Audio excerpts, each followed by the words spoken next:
Assalamualaikum Besti Villa. Cie, yang galau nungguin pangeran berkuda putih. Padahal yang datang tukang paket pakai supra geter. Jujur deh, siapa di sini yang kalau lagi bad mood, ngerasa kesepian, terus solusinya cuma satu. Pengen nikah aja. Seolah-olah kalau udah ijab kabul sah, tring, masalah hidup hilang, jerawat hilang, kempes, dan saldo ATM nambah sendiri. Nice. Sayangku, cintaku, Besti, wake up, bangun. Gue kasih tahu ya, nikah buat lari dari masalah hidup lo. Itu konsepnya kayak lo takut dikejar anjing, tapi lo nya masuk ke kandang macan. Kelar hidup lo.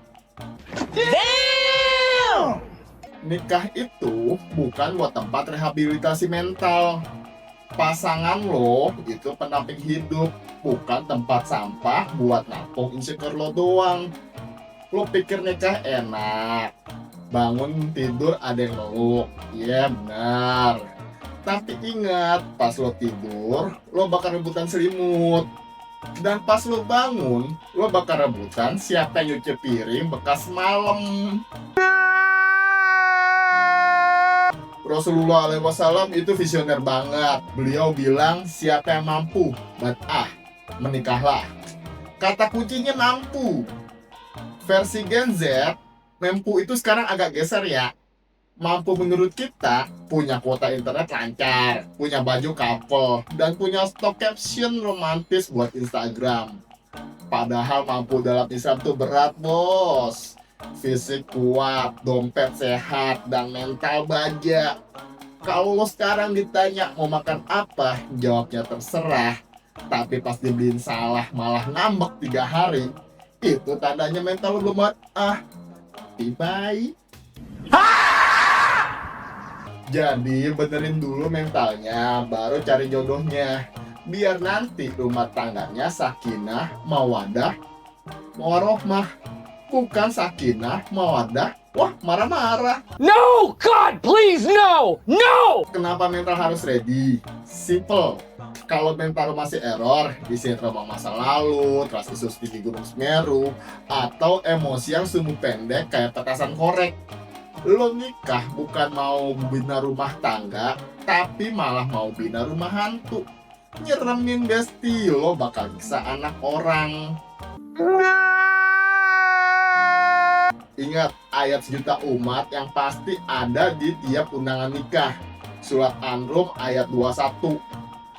Agar kamu cenderung dan ngerasa tentram, sakinah kepadanya. Garis bawah, sakinah. Artinya tenang. Sekarang lo pakai rogi ke warung kopi. Gimana caranya lo bisa kasih ketenangan ke pasangan kalau isi kepala lo sendiri ruwetnya ngalahin kabel headset yang kredit dalam saku celana jeans? Damn! Lo mau jadi comfort zone, gimana bisa? Orang lo setiap hari perang sama diri lo sendiri. Kalau lo maksa nikah pas lagi sakit, jangan harap dapet sakinah. Yang ada malah dapat sinetron azab Indosiar. Bayangin, suami telat pulang 10 menit karena macet. Karena lo punya trust issue, otak lo langsung traveling. Wah, dia pasti lagi selingkuh sama kasir minimarket. Atau pas istri lupa nyetrika baju, lo ngamuknya kayak Godzilla nginjek Lego. Padahal cuma nyetrika, bukan lupa nama suami. Itu namanya trauma dumping. Bahasa gampangnya, lo jadiin pasangan lo TPA, tempat pembuangan akhir emosi lo. Kasian woi, dia nikahin lo nyari partner ibadah buat masuk surga, bukan nyari baby sister buat ngurusin bayi tua yang tantruman. Damn! Jadi please banget, sebelum lo sibuk test food, sebelum sibuk nyari baju nikah, mau warna lilac atau warna sage, cek dulu hati lo udah selesai belum sama diri sendiri. Jangan sampai pestanya mewah, mental pengantinnya reot. Kenapa harus sembuh dulu? Karena kalau lo nikah bawa luka batin, itu kayak film zombie di Train to Busan. Lo digigit masa lalu, terus lo lari ke pelaminan, cuman buat gigit pasangan lo biar jadi zombie juga. Niatnya happy ending, tapi malah jadi film horor. Kasian anak lo nanti lahir-lahir bingung, bapak emak gue kenapa cakar-cakaran ya? Padahal dalam Islam udah ngingetin, nyakitin orang itu dosanya nggak main-main. Jangan sampai malaikat penyatat amal kiri lembur tiap hari cuman gara-gara lo tantrum nggak jelas. Jadi tolong banget beresin PR lo dulu. Jangan minta jokiin, jadilah versi premium dari diri lo. Biar pas nikah fungsinya saling membahagiakan. Jangan jadiin pasangan lo montir bengkel yang lo paksa buat benerin mesin hidup lo yang udah turun mesin dan olinya bocor di mana-mana. Dia nikahin lo mau nyari temen hidup, bukan mau restorasi motor bekas. Nice. Pernah dengar istilah purba? Dunia milik kita berdua, yang lain ngontrak. Dengerin gue, itu kalimat paling bego dalam sejarah properti. Kalau dunia lo milik berdua dan kita semua ngontrak, gue cuma mau nanya satu hal, lo berdua sanggup gak bayar PBB-nya? Pajaknya mahal woi, yang sok gaya-gayaan nguasain bumi. Kalau beli token listrik aja masih bunyi titit-titit. Terus ini lagu Hidupku Tanpamu. Pret, itu bukan romantis, itu red flag segede bendera partai di pinggir jalan. Masalah kalian tuh gini, punya mindset, gue sekarang menderita, tapi kalau udah nikah sama dia, hidup gue bakal perfect. Dia adalah sumber kebahagiaan gue. Nice. Stop, rem tangan. Emang dia dispenser? Kok jadi sumber? Tahu nggak? Menjadi pasangan sebagai satu-satunya pusat dunia lo dalam Islam itu ngeri-ngeri sedap. Itu nyerempet ke bahaya Latin yang namanya sirik kecil. Loh, kok sirik? Kan gue setia bang. Ini logikanya besti, sirik itu nggak cuma lo pergi ke Gunung Kawi, bakar-bakar menyan, atau lo sujud depan patung Liberty. Ketika lo gantungin hidup lo 100% ke manusia, lo anggap dia penyelamat hidup lo lupa yang punya remote control takdir itu Allah. Selamat, lo udah menduakan Tuhan di hati lo. Lo jadi pasangan lo Tuhan saset, Tuhan kecil. Kalau dia senyum, lo berasa di surga Firdaus. Dan kalau dia cemberut dikit atau lupa ngucapin good night, dunia lo kiamat kubruk. Lo berasa di neraka jahanam. Lo bukan lagi jadi partner hidup, tapi jadi hamba moodnya. Ngeri nggak tuh? Ingat nih, ada dalil yang gelap nembus jantung sampai ke ginjal. Rasulullah bersabda bahwa sesungguhnya hati manusia itu berada di dua-dua jari dari sekian jari Allah yang Maha Pemurah. Dia akan memalingkan hatimu menurut kehendaknya. Paham kodenya? Hati pasangan lo tuh mukolobin, bolak-balik.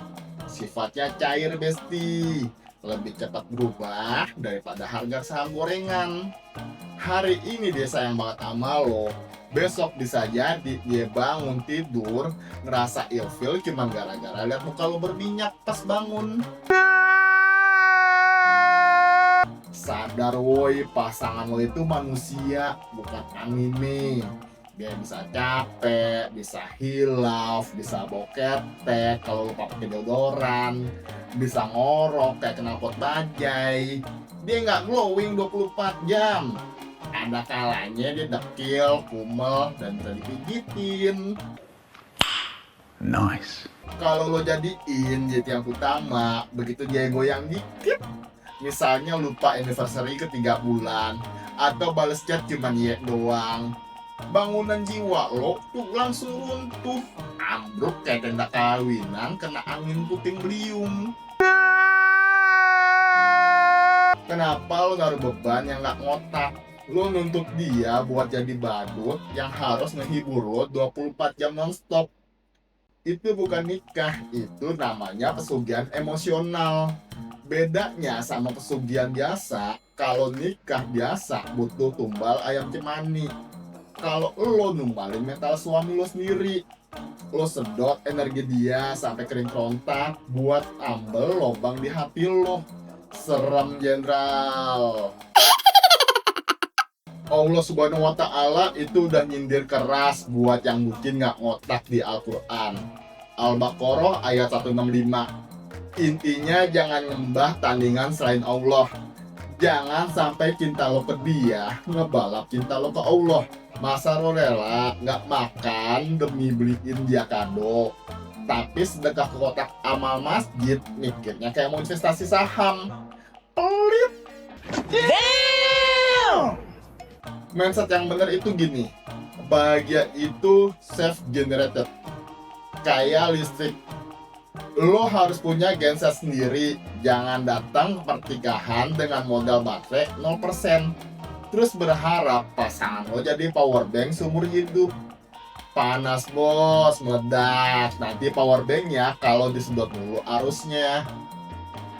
Lo harus datang dengan kondisi baterai 100%, ya 100%, bisa jadi hotspot bagian ke orang lain. Nice. Ingat rumus ini, pasangan itu partner, bukan truk, alat bantu jalan kalau yang nggak tahu. Kalau jiwa lo itu pincang, jangan nyari orang buat digandulin. Lo nikah harus cari suami atau istri, atau mau nyari home care. Sembuhin dulu pincangnya, baru ajak lari maraton bareng. Jadi tolong ya, stop anggap pasangan lo itu mesin ATM atau magic jar ajaib. Lo kira lo lapar, lo tinggal colok, terus dia keluar solusi. Dia itu manusia biasa, bukan Google Assist yang kalau lo panggil, "Oke Google, bikin aku bahagia," langsung nurut. Dia bisa error, bisa lowbat, bisa hang kalau kebanyakan lo kasih beban. Nice. Oke Besti, ini kuncinya. Kita sering dengar kata self love. Wih, kedengarannya estetik ya. Tapi jujur deh, kebanyakan dari kita itu salah kaprah. Definisi self love di otak kita itu geser. Kita mikir self love itu artinya, gue stres nih, solusinya adalah check out keranjang oranye 5 juta. Beli barang-barang gak penting kayak alat pengupas kuaci otomatis atau helm buat kucing. Pas barang nyampe, hati senang sesaat, tapi pas cek saldo M-Banking angkanya tinggal buat bayar parkir. Jantung lo langsung big dance. No, itu bukan self reward, itu namanya self reward yang kebablasan. Jadi self destruction alias miskinkan diri sendiri. Self reward yang hakiki buat nikah lo itu simple. Lo merasa utuh, lo merasa keren tanpa harus nunggu like atau komen dari orang lain. Jangan jadi manusia token listrik yang kalau nggak diisi, nggak dipuji, nggak diperhatiin, langsung bunyi tip tip tip, bikin berisik satu kampung. Lo harus jadi baterai nuklir. Mau dipuji syukur, mau dihina bodo amat. Lo tetap nyala, tetap stabil, tetap slay. Jadi pas nikah, lo nggak nuntut pasangan lo buat jadi charger lo tiap detik. Kenapa self reward itu krusial? Karena kalau stok cinta buat diri sendiri kosong, lo bakal bermutasi jadi makhluk yang paling nyebelin di bumi. Si paling ini alias si lintah emosional. Nice. Ciri-cirinya gimana? Lo bakal jadi teroris notifikasi. Bayangin, suami lagi kerja, meeting serius sama big boss. HP di meja getar-getar terus, gak berhenti. Kayak kursi pijet. Ber. Isinya chat dari lo. Yang kok berubah? Dulu pas PDKT, balesin cepet kilat. Sekarang udah 10 menit, gak ada kabar. Kamu selingkuh ya? Atau kamu udah gak sayang sama aku? Jawab, jangan diem aja. Padahal lakinya lagi presentasi, woi. Dia lagi keringat dingin buat jelasin target penjualan. Lo malah nambah-nambah target serangan jantung. Terus pas dia mau meet time, misalnya mau main futsal, lo ngambeknya kayak anak TK pertama sekolah. Jahat kamu, lebih milih bola daripada aku. Ya beda lah, bola kalau ditendang diem aja. Lo kalau gua tendang lapor polisi. Lo ngerasa insecure karena lo nggak punya kehidupan. Lo kayak stiker, fungsinya cuma nempel. Jujur nih, sifat Lily itu nggak cute, itu ciri. Lama-lama pasangan lo ngap, berasa kayak dipeluk ular sanca yang lagi PMS.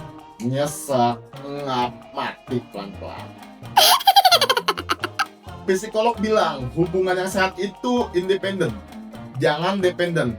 Istilahnya ribet ya, gua sederhanain pakai bahasa kebun binatang. Dependen itu kayak kutu rambut, lo nempel di kepala orang, pasangan. Lo hisap darahnya, lo bikin dia pusing. Kalau inangnya botak, lo bingung tinggal di mana. Lo nggak bisa hidup mandiri, bisanya cuma bikin gatel hidup orang lain. Interdependent ini kayak pasangan ganda campuran badminton. Dua-duanya jago, dua-duanya bawa raket. Yang satu maju ke depan, yang satu cover belakang, saling backup. Bukan yang satu main, yang satu digendong di punggung sambil teriak-teriak, ayo sayang smash yang kenceng. Itu mah namanya beban tim. Islam itu ngajarin mentalitas yang high class. Kita disuruh punya mental tangan di atas, memberi, bukan tangan di bawah meminta-minta. Termasuk minta perhatian. Jangan jadi pengemis lampu merah emosional.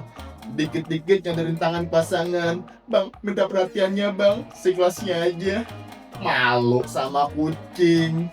Kucing aja mau makan dia usaha dulu, ngeong dulu. Masa lo minta perhatian cuma ngambek doang? Dengerin nih, ini rumus matematika cinta. Biar lo nggak sesat, stop cari belahan jiwa dengan rumus setengah tambah setengah sama dengan 1. Lo sadar nggak? Di dunia dagang, barang yang kondisinya cuma setengah itu namanya barang reject, barang cacat produksi. Masa lo bangga jadi barang reject bahan pabrik? Aku tak bisa hidup tanpamu. Pret, itu karena lo barang diskonan yang nggak laku dijual satuan. Kalau lo setengah dan pasangan lo ketemu setengah, emang jadinya 1, tapi pondasinya rapuh. Begitu pasangannya si setengah itu pergi, lo tinggal sisanya. Lo bingung, glitch kayak layar HP yang retak 1000. Harusnya tuh gini, jadilah individu yang premium. 1, cari pasangannya Hackspace. 1 juga, jadinya 1 tambah 1, lo kuat, dia kuat. Kalau digabung, bukan saling nambel, tapi saling meledak. Dalam artian positif ya, bukan meledak kayak tabung gas 3 kilo. Ini baru namanya power couple, pasangan sultan, bukan pasangan subsidi yang dikit-dikit ngeluh. Nice. Kesimpulannya, wahai para jombloan, fisabilillah dan fisabilillah, sebelum lo sibuk nyebar undangan, sebelum lo pusing milih souvenir gunting kuku atau centong nasi, sibuklah benerin hubungan lo dulu sama diri sendiri dan sama Allah. Ingat, lo itu makhluk ciptaan Allah yang premium. Jangan ngerasa diri lo kayak aplikasi gratisan yang banyak iklannya. Ganggu lo berharga, mau status lo single, double, atau triple sekalipun. Kalau baterai hati lo udah penuh sendiri, aura lo bakal beda. Lo nggak bakal jadi pasangan yang keliling bawa kabel data sambil teriak, cari kip dong kakak, udah bed nih, berdikasih sayang. Tapi lo bakal jadi pembangkit listrik naga cinta lo. Lo yang nyetrum pasangan dengan kebahagiaan. Itu rahasia nikah anti drama. Drama Korea aja episodenya abis. Masa drama rumah tangga lo sessionnya nggak kelar-kelar? So, pertanyaan terakhir, udah siap nikah atau fix up diri dulu biar nggak malu-maluin mertua? Pilihan di tangan lo dan di tangan Allah tentunya. Good luck bestie, jangan lupa bahagia sebelum membahagiakan orang lain. Gua Fajar Sinting, Assalamualaikum. Gua ngomong panjang lebar dan berapi-api kayak gini bukan karena gua udah jadi manusia paling suci atau hidup gua udah perfect tanpa celah ya. Guys, jujur aja, semua yang gue omongin tadi sebenarnya adalah tamparan keras buat gue sendiri.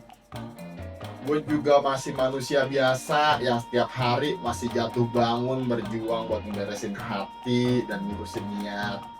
Jadi anggap aja kita lagi belajar bareng. Apa yang baik ambil, yang kurang tolong dimaafkan. Kita sama-sama berjuang ya. Semoga Allah mudahkan langkah kita jadi pribadi yang lebih baik. Thank you for listening. Sekali lagi, gue Fajar Sinting. Assalamualaikum.